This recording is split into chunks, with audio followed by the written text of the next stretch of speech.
Hola, pues muy buenos días a todas, todos. Y hoy estamos aquí en la sección de Platicando con el Experto.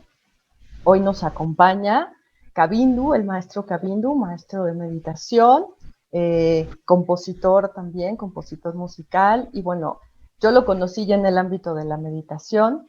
Ahorita platicábamos y él ya lleva pues cerca de 30 años meditando, ¿no? Con diferentes formaciones budistas.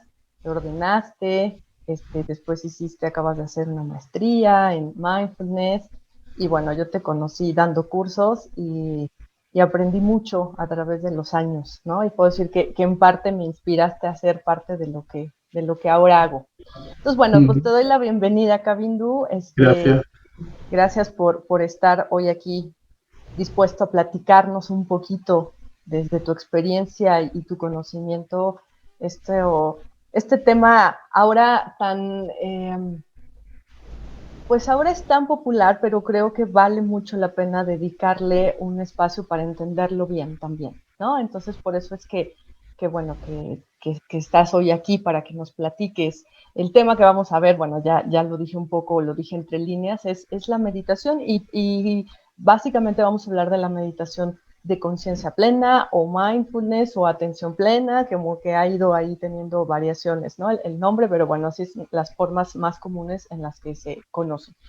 Entonces, bueno, te doy la bienvenida y te pregunto, qué es la meditación? ¿Qué dirías que es la meditación de conciencia plena? ¿Cómo la definirías? Pues,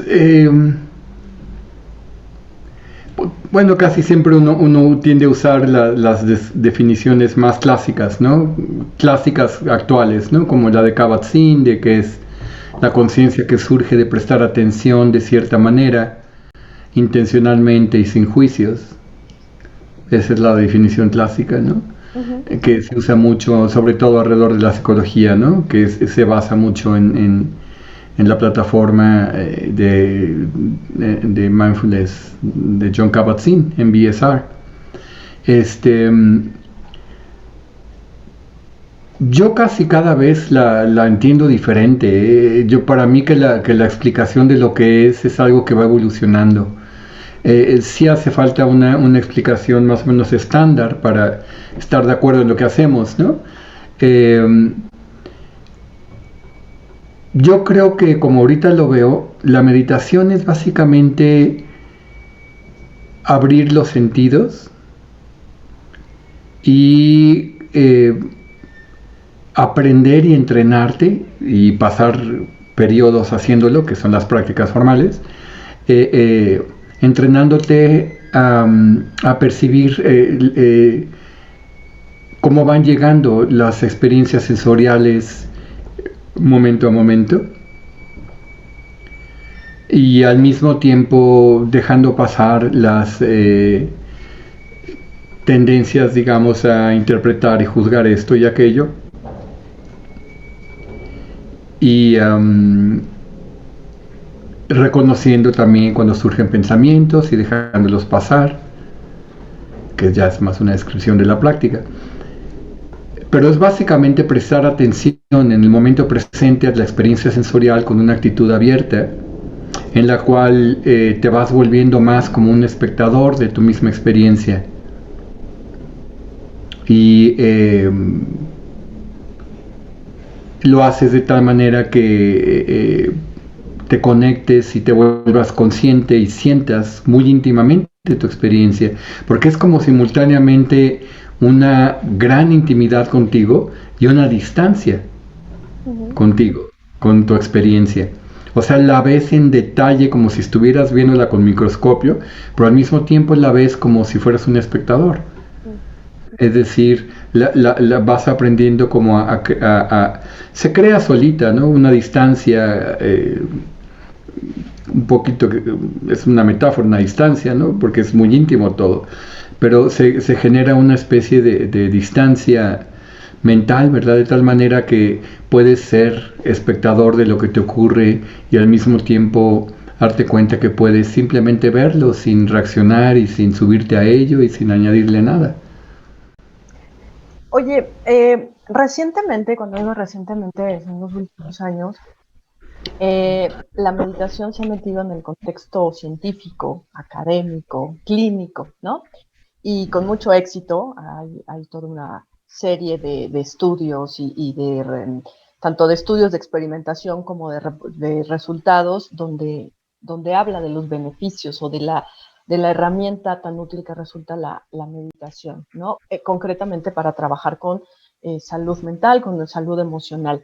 ¿Por qué pensarías tú que entró, o sea, realmente qué podemos encontrar las personas en la meditación también como una herramienta de salud? Porque ¿dónde ves tú ese puente entre la meditación como tal, es en un contexto meramente de práctica personal, y ahora que ha estado tan inmersa en la parte de salud? Pues bueno, creo que llegó a la psicología y llegó a las ciencias. Bueno, psicología actualmente es mucho neuropsicología. La psicología ha ido cambiando, ha habido muchas corrientes, muchas escuelas, desde toda la vida ha habido algo, ¿no? Pero Freud y William James, diría yo, ¿no? William James probablemente, sin darse cuenta, es una referente importante para digamos, la aproximación meditativa a las emociones y al afecto primario, a los sentimientos, ¿no? Pero yo creo que fue llegando básicamente por lo que he leído, porque pues yo no estaba en el mundo de la psicología, yo venía del mundo de la música y llegué a esto más como una investigación personal y en parte como una investigación como maestro que era de música. Me interesaba mucho la mente de mis alumnos y por qué se atoraban, y desde que estaba yo en la escuela me interesaba mucho mi mente y me inscribí a todos los cursos de psicología que pude, y años recibí publicaciones psicológicas cuando viví en Estados Unidos. Mucho interés tenía en eso y empecé a ver un poquito cómo comenzó, pero como yo no tenía práctica en sí clínica ni la carrera de psicólogo, pues la vi un poco desde las gradas, ¿no? Y ya después me metí en la meditación y en la formación budista y pues se me olvidó la psicología para siempre, hasta hace como 10 años que si bien no tengo una formación formal de eso, pues volví a estudiarla y acercarme y ya me di cuenta que en efecto aquellas semillas que yo vi en los años 80 de cómo comenzaba a llegar la experiencia meditativa de Oriente, como se llamaba más entonces, ¿no? Cómo fue entrando. Y creo que llegó porque fueron varios momentos. Uno de ellos fue con la meditación trascendental, justamente, que Maharishi Mahesh Yogi, él pues vino a Occidente y había sido el maestro de los Beatles, ¿no? Y amigo de George Harrison y él dijo, se acercó a los médicos y a los científicos, les dijo, esto hace una diferencia, esto hace un efecto.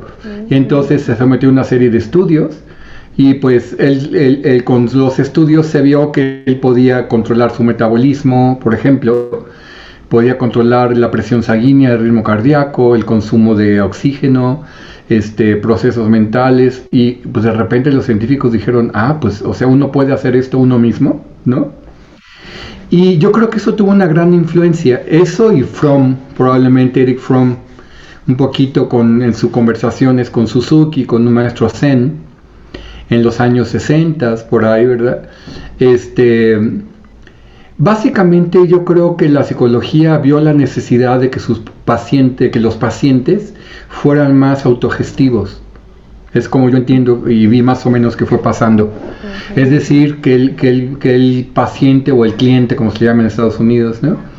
En tu terapia no dependiera exclusivamente de lo que tú como terapeuta le vienes a dar y ofrecer, y que tú fueras en un sentido su recurso para trabajar consigo, sino se empezó a ver, a mí me parece, de que era esencial de que el paciente o el cliente o el practicante tuviera recursos internos para uno mismo gestionar sus estados mentales y sus momentos de crisis y prevenir esas crisis incluso, a través de conocerse mejor y de saber usar sus recursos mentales de mejor manera. Es decir, creo que hubo un momento en el que nos empezamos a dar cuenta, digamos, los seres humanos, ¿verdad? Pero en la psicología empezó a pasar mucho esto y psiquiatría también, ¿no? Alrededor de la medicina y de la medicina del dolor y las terapias del dolor crónico. Fue todo un entorno de psicólogos y psiquiatras, principalmente de Estados Unidos, pero también hay una corriente inglesa más o menos simultánea, y luego ya se extendió más, ¿no? En los que se vio que sí, en efecto, se podría entrenar al paciente a que tuviera herramientas para que él mismo fuera modificando sus estados mentales. Esto venía surgiendo a la par del descubrimiento de la neuroplasticidad, que digamos surgió a la par del concepto de la neuroplasticidad, porque se entendía que el cerebro se transformaba y aprendía, ¿no? Pero había más una tendencia hasta los años 70 más o menos, de que el cerebro, pues una vez que se cableaba, ya sus conexiones eran fijas, ¿no? Y que ya no le podías hacer mucho. Y realmente la ciencia de la neuroplasticidad, y con ella luego las ciencias de la cognición y otras ciencias nuevas que surgieron, tomaron como punto de partida también el hecho de que uno puede modificar su cerebro según cómo lo usa, y que de hecho eso ocurre todo el tiempo, ¿no? Entonces se pueden generar nuevas redes neuronales, se pueden fortalecer nuevas redes neuronales, se puede dejar de usar otras redes neuronales.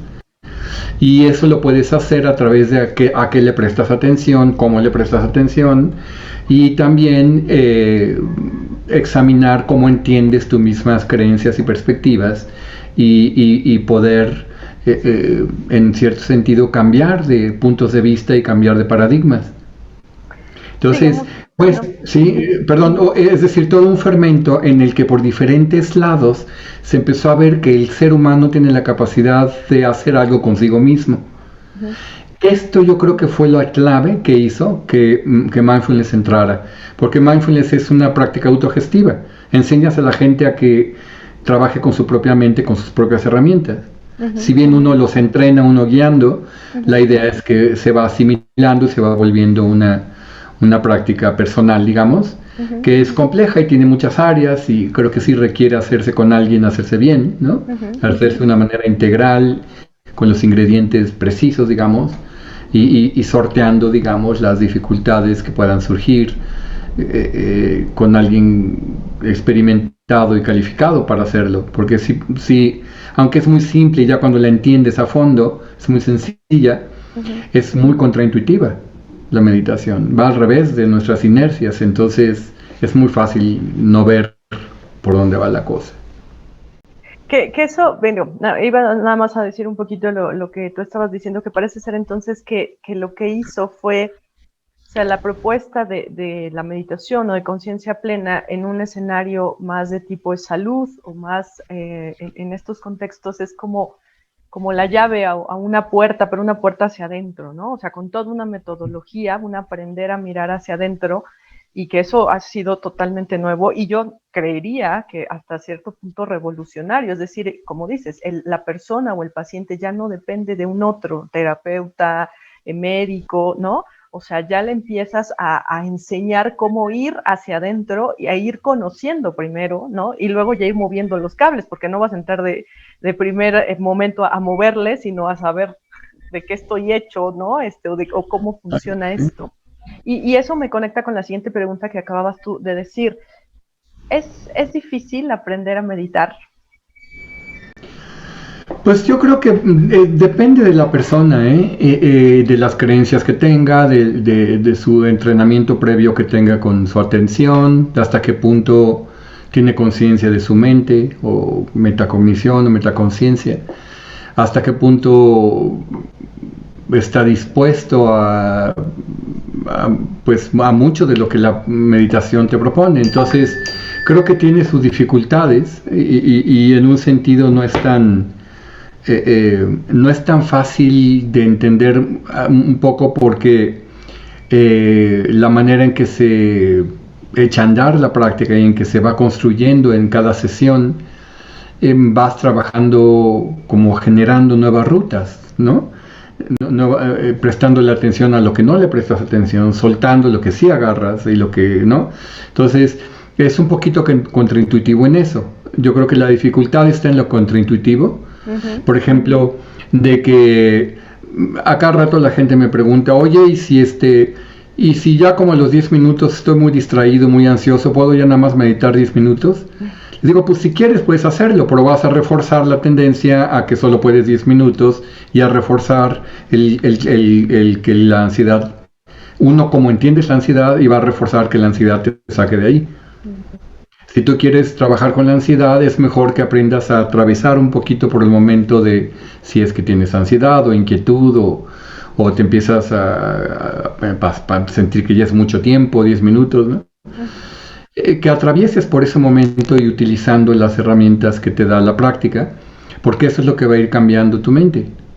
O sea, lo que realmente nos cambia es que podamos, en cierto sentido, atravesar por los momentos difíciles sin dejarnos llevar por las inercias de cómo responder a ellos. Entonces la meditación es mucho de eso, ¿no? Pero lo tienes que hacer pues con un equilibrio, también viendo tú pues quién eres y qué ser humano eres. Y bueno, si lo haces con alguien calificado, yo creo que no es tan difícil. Hacerlo solo creo que es bastante difícil. Yo intenté aprender la meditación solo, nunca entendí. Le leí a Suzuki y a Fromm y en los años 80, ¿verdad? Fines de los 80, perdón, principios de los 90. Ya eran publicaciones antiguas para entonces, pero era casi lo único que había de meditación, no había mucho.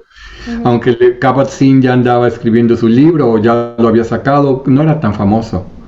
No en el mundo, estaba muy localizado a Boston y Massachusetts y su clínica, ¿no? En el Hospital General de Massachusetts. Intenté y lo que a mí me pasaba es que no me daba cuenta que yo estaba tratando de lograr algo. Y esto es algo contraproducente en la meditación. Y siempre, en cada curso que yo doy, me encuentro que la persona encuentran muy raro que les digas no hay nada que lograr, y no hay nada que conseguir, y nada que hacer. Y no trates de llegar a ningún lado. Porque todos entendemos que las cosas que logramos, las logramos haciendo, siguiendo pasos y formulando el resultado y tratando de llegar a él. En la meditación es al revés. El resultado se produce cuando dejas de buscarlo. Y no obstante prestas atención de cierta manera, ¿no? Entonces eso es lo que es un poco difícil, ¿no? Entre otras cosas, ¿no? En que el fruto llega por sí mismo cuando dejas de perseguirlo, y si lo empiezas a perseguir ya no ocurre. Entonces la lógica de la gente es, bueno, pero si lo dejo de perseguir no va a suceder. Pero nos damos cuenta que no, que esa es una lógica para el mundo físico. Pero el mundo mental funciona diferente, porque el mundo mental es pura representación, no son objetos reales. Todo lo que piensas no es real, en el sentido de que es real una taza, ¿no? Que es un objeto en el mundo. Todo lo que piensa uno es una idea, es una representación de algo externo, es idea, y entonces no lo puedes tratar como un objeto físico. Y yo creo que mucho de lo que hace difícil la práctica es que estamos acostumbrados a tratar el mundo mental y emocional como un mundo físico, como un mundo de objetos externos, y no nos damos cuenta que no, que es un mundo de representación, y para trabajar con ello hay otras reglas, tienes que trabajar de otra manera para no empeorar la cosa, digamos, ¿no? Para no acabar más quizá, o sea, planteé la pregunta como difícil porque así lo entendemos, ¿no? ¿Es fácil o difícil? O sea, quiero aprender algo, si va a ser fácil o difícil, pero ahorita que te estoy escuchando, lo pienso tal vez más en términos de desafíos, o sea, el ir contra un hábito, que es en cierto sentido parte de lo que dices, ir en contra instintivo, pues, porque el instinto nos lleva a crear hábitos, ¿no? Y hábitos pues un hábito es algo muy automático. Entonces, el ir hacia el otro lado, o sí, en contra hacia el otro lado, pues supone un desafío. Entonces quizá ahí está, ¿no? O sea, si lo pones en términos a lo mejor depende de cada persona, pero si lo pones en términos de desafío y poder, pues no sé, como trabajarlo como un proceso es diferente a si de entrada solo decimos puede ser difícil, ¿no? Que creo Y que... depende de la persona y depende del momento y el día y el maestro. Yo a veces escucho que cada cierto tiempo salen artículos en algunas revistas o periódicos, ¿no? De que mindfulness se ha visto que puede ser dañino, que puede generar más ansiedad y más, ¿no? Hace 3 días un alumno me envió del BBC, ¿no? Ujú. De un artículo y hay ciertos lugares, he visto que como que hay ciertas publicaciones que cada año sacan 1 o 2 veces el que aguas mindfulness no es tan bueno, ¿no? Cuidado que puede no ser muy bueno. Y realmente una vez vi una respuesta muy buena de alguien que le permitieron responder, porque usualmente el periodista publica y nadie dice nada, ¿no? La gente se lo cree.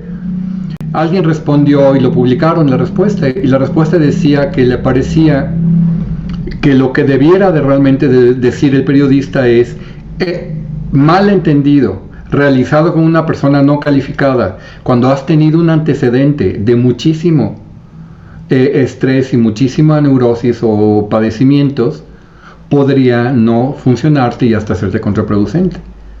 Pero pues eso lo puedes decir de cualquier cosa. O sea, ir a nadar hecho mal, sin un instructor, cuando has tenido antecedentes de ciertos problemas físicos, nadar va a ser malo para ti. O correr, o ir al cine, ¿me entiendes? O salir a dar la vuelta, o ir a caminar. O sea, lo que hay que darse cuenta es que mindfulness no es una cosa, no es un objeto que existe así fijo.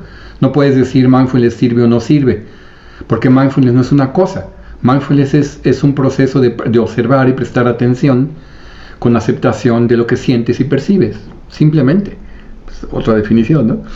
Y entonces, mindfulness en sí no puede en sí, si lo haces bien y lo entiendes bien, yo creo que no puede traer problemas, aunque podría haber alguna condición en la que esto que tan simple sea vaya, le quede tan lejano a la persona que pues ahí está un poquito la dificultad, ¿verdad? O que lo tuviera que hacer un poquito más gradualmente, ¿no? Como una aproximación gradual de 10 minutos y luego le añado 5 y entonces puede ser. Pero por eso hay que trabajar con alguien, ¿verdad? Y hay gente que no, hay gente que pues está muy sana en un sentido, ¿verdad? Y toma mindfulness más que, no tanto para como un tema de meliorativo de salud, ¿no? Sino como tema de florecimiento y de crecimiento, que ayuda muchísimo, porque mindfulness también ahora hay bastantes estudios sobre el efecto que tiene en la memoria, en el aprendizaje, en la generación de nuevos conocimientos, por lo cual se aplica en escuelas, sobre todo de secundaria para adelante es particularmente notorio el efecto que tiene. En la infancia todavía no se sabe muy bien porque hay otros factores en la infancia, ¿no?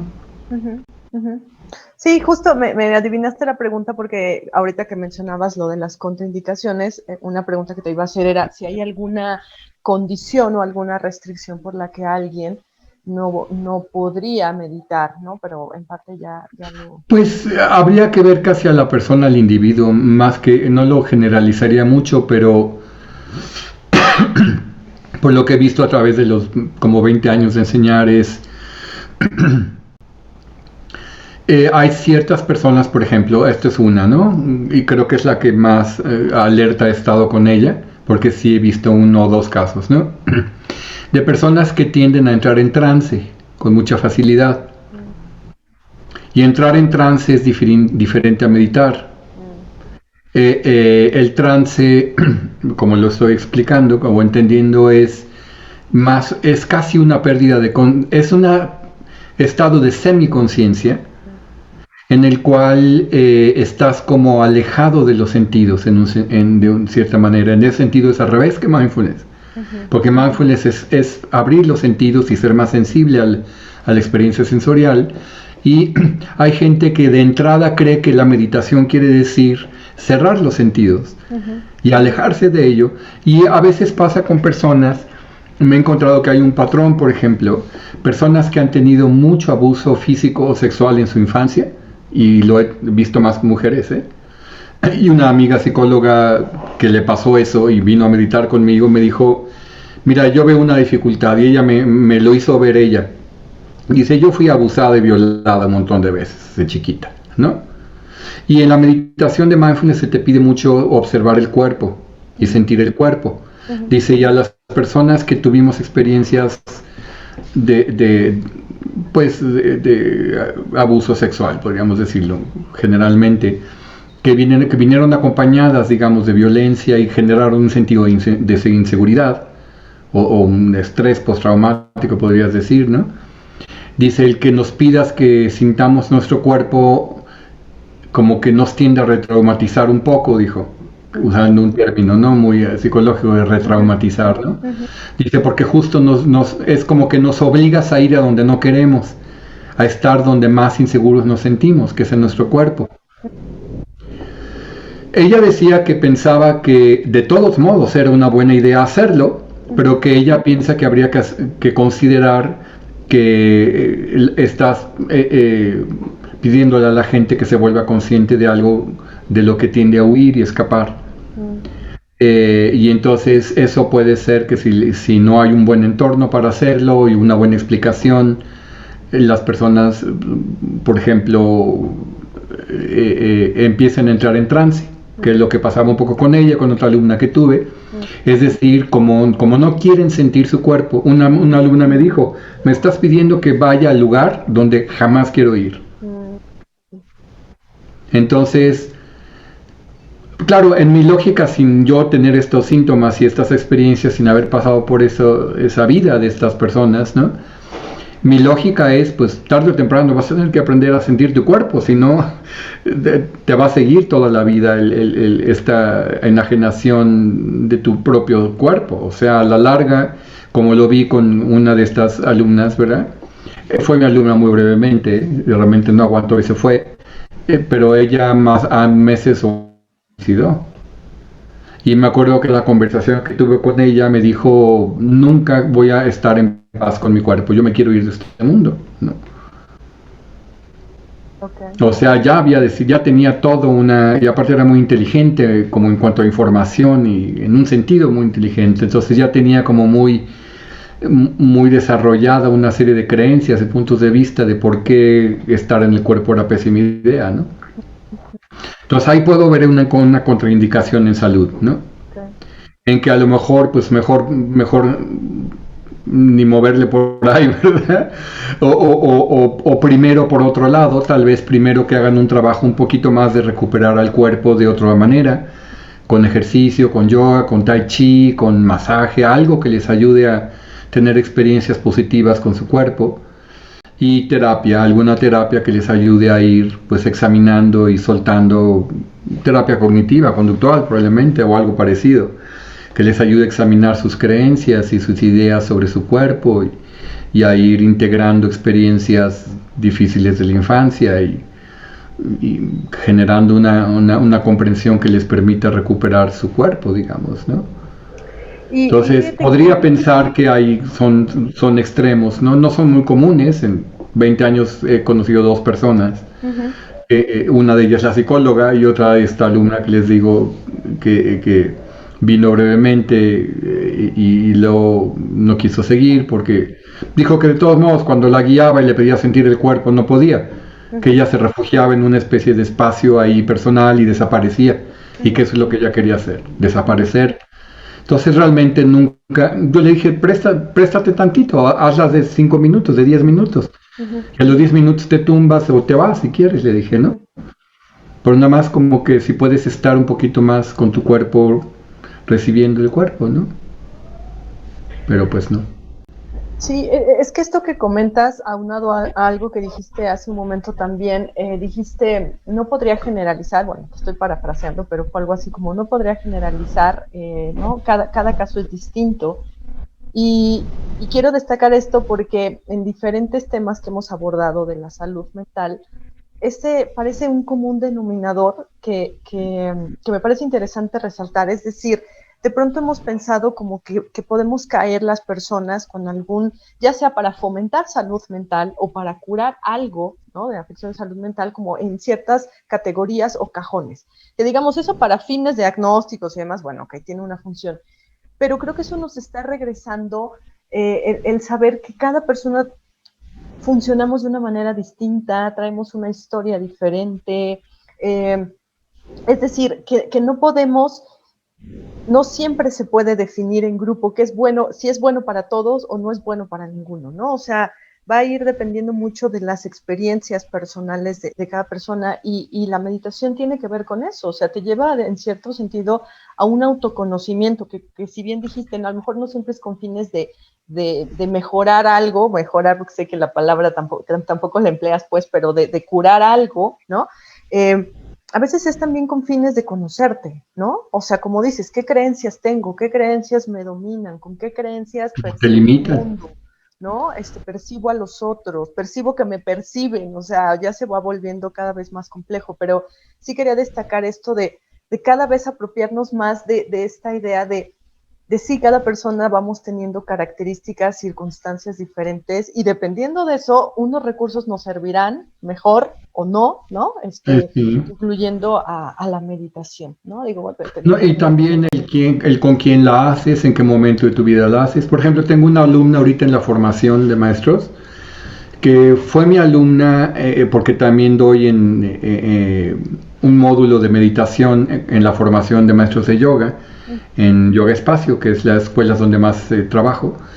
Y ella tuvo un año, un módulo de mindfulness, les doy a los de la formación de yoga. Es una vez al mes, 4 horas, así que no es mucho. Pero pues les doy prácticas y grabaciones y textos y vemos también el cerebro, el sistema nervioso, muchas partes como más para maestros, digamos, ¿no? Para que entiendan mejor el efecto y qué es lo que estás haciendo. Y nunca le vi mucho interés y recuerdo hasta haber escuchado algún comentario de ella como de que pues no, ella no le interesaba mucho esto, que ella tenía otras creencias además, ¿no? Ella es católica y decía, pues es que no, yo soy católica, no, yo decía, pues no tiene nada que ver con la religión esto, ¿no? Y es un trabajo de autoconocimiento y de crecimiento y de uso de tu mente y recursos propios, ¿no? Pero bueno, no se acercaba, ¿no? Y después, pues pasaron 2 o 3 años o más, como 4 años desde que salió de la formación, y pues cuando en octubre solicitó para entrar a la formación de maestros, les di oportunidad a todos los que habían estado en formaciones de yoga previos conmigo, como llevaban un año, que si eran candidatos, ¿no? Digo, si se habían aplicado más o menos, y ella más o menos hizo sus tareas y todo, si bien dijo que no era mucho lo suyo, ¿no? Pero pues 4 años después vuelve con un gran interés y me escribe y me dice, cuando fuiste nuestro maestro no me hacía mucho sentido esto y yo andaba como en otro canal, dice, ¿no? Pero mi hija se metió en esto, dice, mi hija vive en España y aunque ella, la hija, trabaja como es administradora de empresas o algo así, o en marketing, pero se empezó a meter en cursos de coaching y una cosa fue llegando a otra y pronto llegó a Mindfulness en España y ya estaba tomándose los cursos de Kabat-Zinn en español en España y luego una pequeña formación para gente que trabaja con empresas y pues le empezó a caer el 20 y a funcionar muy bien a la hija. Y la hija me comentó a la mamá, debías hacer esto, ¿no? Y entonces la mamá dijo, ay, pues yo tuve un maestro de eso, pero pues como que no me gustaba. Y entonces ella le empezó a explicar, no, mamá, es que es así. Y entonces ella me cuenta que realmente cuando su hija le explicó lo que era mindfulness, empezó a entender lo que yo les trataba de decir. Ok. Y que entonces entonces se metió más y estuvo estudiando con mindfulness por otros lados y dijo, en efecto, esto era, y yo no lo había entendido. O sea, en gran parte, por ejemplo, para ella la dificultad de acercamiento había estado en la idea previa que tenía de lo que era la meditación y no escuchaba mucho lo que yo decía en cierto sentido porque iba muy a contrapelo de sus creencias, hasta que tuvo alguien de confianza que tuvo acceso, una hija, y una hija a la que ella admira mucho además, ¿no? Que es una hija muy exitosa, digamos, ¿no? Y dijo, a ver, cuéntame más, ¿no? Entonces llegó por allí, digamos, ¿no? Y la hija no llegó desde el tema de la salud, llegó desde el tema de cómo funcionar de una manera más eficiente como empresarios, ¿verdad? Y de una manera en la que también generaras menos estrés y tú pudieras tener más acceso a creatividad y a pues algunas otras cualidades que son importantes, bueno, que últimamente en algunos entornos se han valorado más, ¿no? Cualidades que tener en las empresas más allá de la productividad y la eficiencia, ¿no? Uh-huh.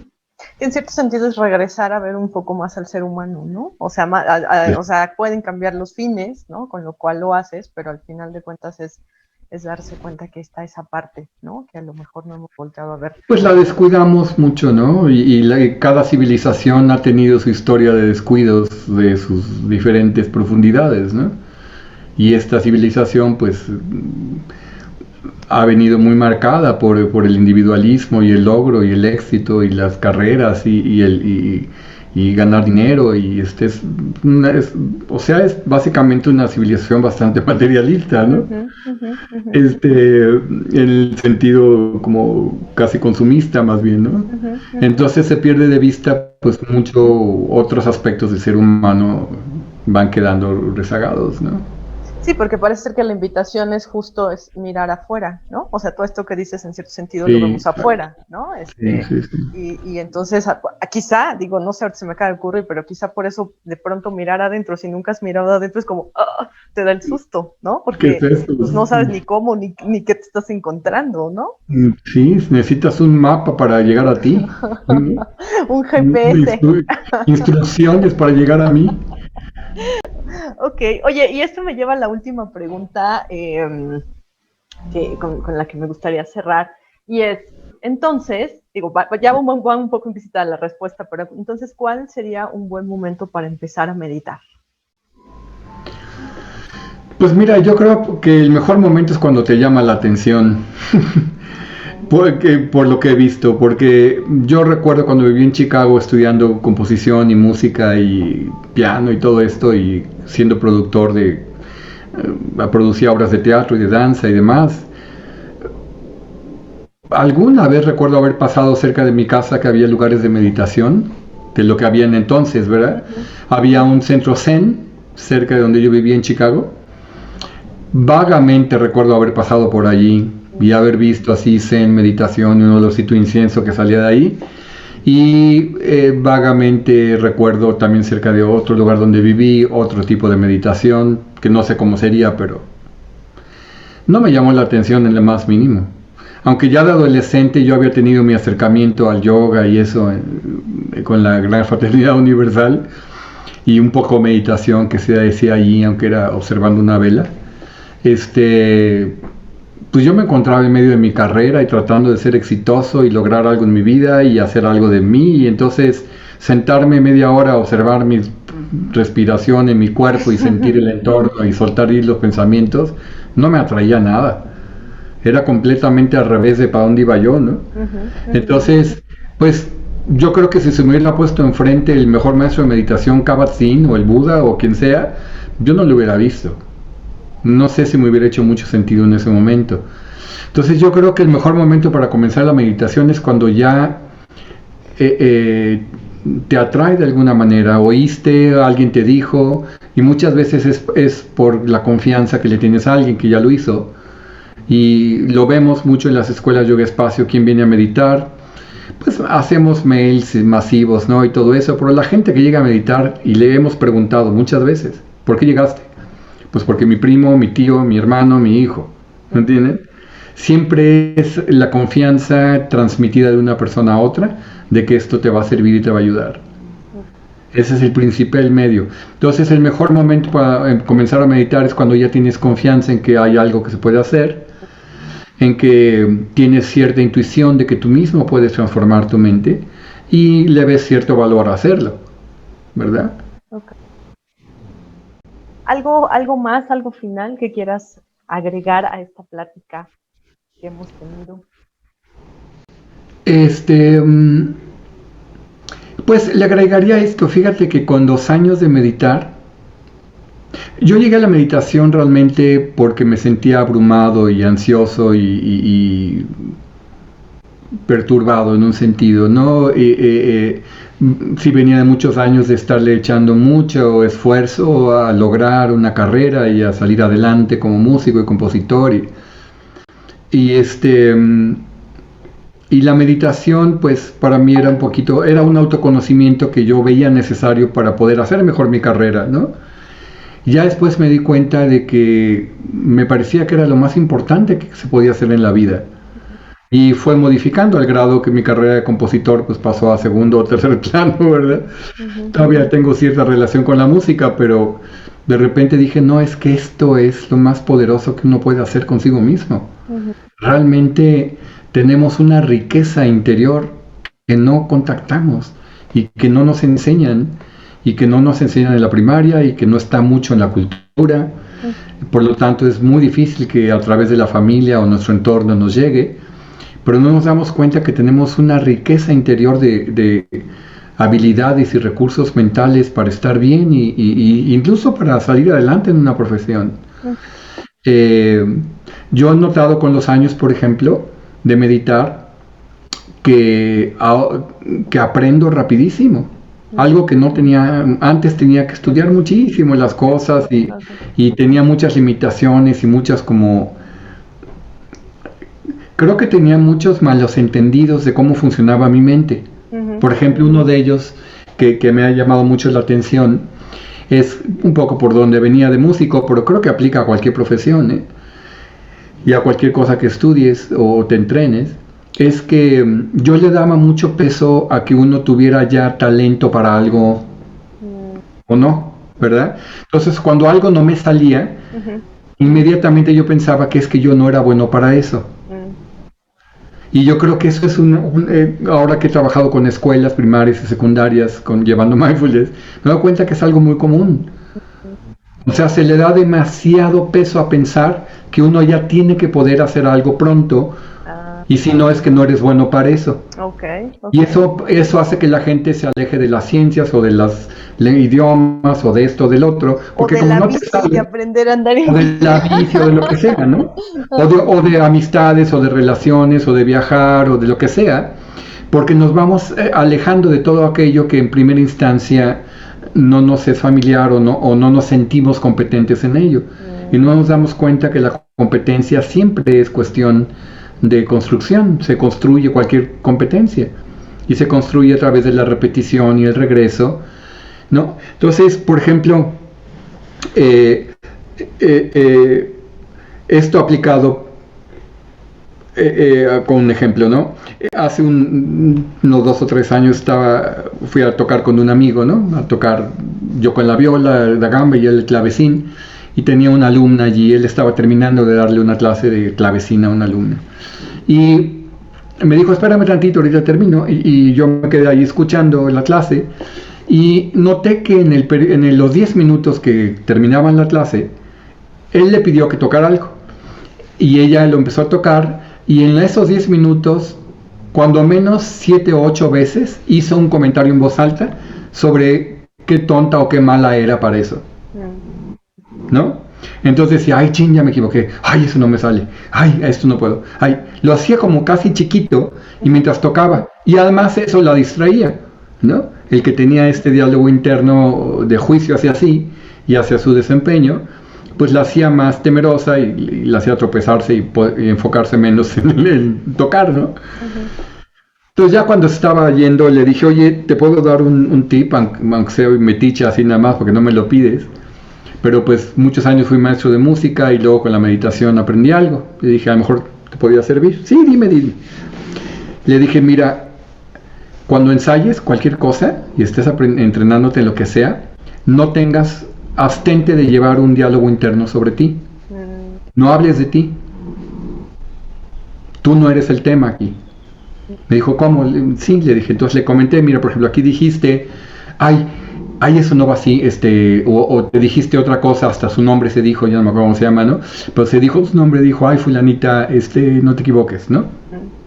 Le dije, no hables de ti contigo, ni para bien ni para mal, ni digas ya me salió, ni digas no me salió, ni digas si me sale o no me sale, nada. Tú nada más enfócate en la acción y ve los movimientos que tienes que hacer y repítelos mucho, porque el aprendizaje es repetición.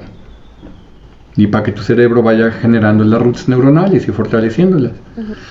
Entonces le dije, no hables de ti contigo, y no hables de ti sobre si eres buena o mala, ni califiques tu desempeño. Y vas a ver que esto te va a hacer que vayas rapidísimo en el aprendizaje. Pues me la encontré como 2 años y medio, 2 después, y no la recordaba porque fue 10 minutos que había visto a esta persona, ¿no? No la recordaba, me la encontré justo en un concierto y me dice, oye, ¿te acuerdas de mí? Y me recordó toda esta escena y me dice, pues empecé a practicar lo que me dijiste y no sabes cómo me cambió la vida. Tienes toda la razón. Ahora aprendo muchísimo más rápido y avancé más en la vecina, se lo enseño a mis alumnos porque ella es directora de un coro. Y no sabes qué revolucionario es eso. ¿Por qué no nos enseñan eso cuando empezamos en el conservatorio? Dice, ¿no? O sea, pensamos que criticarnos y ser duro con nosotros saca lo mejor de nosotros y que además llevar un diálogo interno construyendo toda una idea de qué tan bueno o malo soy ayuda y no nos damos cuenta que estorba. Y eso lo descubrí con la meditación. A que no te estorbes a ti mismo cuando estés creciendo. No te estorbes con una idea de ti y con un concepto sobre ti. Yo ya sé en qué lo voy a aplicar. Entonces, bueno, eso ha sido un poquito un descubrimiento extra, digamos, que vino con la meditación. Sí, eso habla de cómo otras áreas de ti, ¿no? De tu experiencia se nutren, ¿no? Creo que eso está padre y también está muy, pues como que hace que se antoje, ¿no? O sea, puedes empezar por un núcleo y se va expandiendo y de pronto ya como tú, que ya te cachas haciendo algo de una manera diferente, pero además con más espacio, más gozosa, ¿no? No solo como... Más gozosa, con más crecimiento, con menos estrés y ansiedad, con menos ideas fijas sobre ti mismo, con más apertura a otros. O sea, los beneficios son tan extensos, transversales, se dicen en psicología. Son transversales porque te sirven tanto para aprender mejor de memoria un poema como para trabajar con la depresión y la ansiedad. O sea, ser más creativo, ¿no? De pronto ser más creativo o disfrutar más del día. Sí. Pues qué bonito cierre, qué inspirador. A mí me invita en algo que tengo que lo acabo de hacer en la mañana y por eso dije de andar en la bici, porque ahorita estoy sufriendo. traigo el caso que me di el sábado y hoy me hicieron subir a la rampa en la que me caí y no quería, ¿no? Estaba yo, no. Me dijeron, sí, para que no te quedes con el miedo, ¿no? Pero ahí ando en ese camino, entonces por eso digo que lo voy a aplicar. Ay, qué bueno. Oye, Kabindu, pues te agradezco mucho esta conversación, esta plática. Gracias por invitarme. No solo interesante, sino muy nutritiva también. Qué bueno verte. Decíamos hace rato, tenemos un rato de no vernos, pero qué bueno vernos, platicar e intercambiar algo que compartimos, ¿no? Que es esto que nos gusta en cuanto a la meditación y todo lo que tiene que ver con ella, ¿no? Te agradezco mucho haber estado aquí y platicarnos tus experiencias también, ¿no? Muchas gracias, muy amable. Gracias a ti.